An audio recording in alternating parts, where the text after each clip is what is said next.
Okay, so if you want to make pho, first you need to grab ginger, onion, and then you want to roast it until it's charred, which means it has a black crust. And you also want to now roast your spices, which is cinnamon, star anise, coriander seeds. You can roast these on a pan or over the open fire until it is fragrant and has a charred color.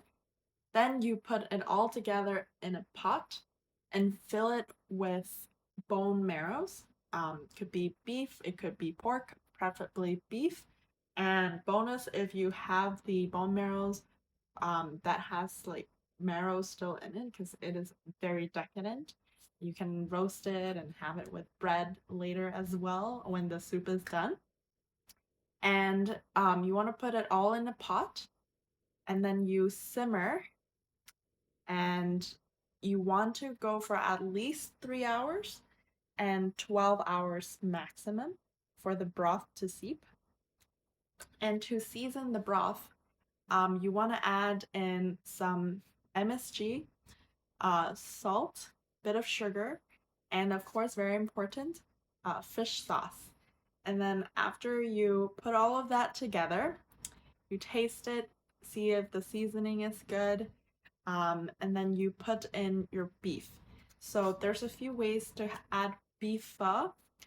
You can have the whole tenderloin and then you put it in for an hour to cook and then put it out right away in a cold bath, so a bath of water, and then you slice thinly to half. And by then the texture is like chewy and nice.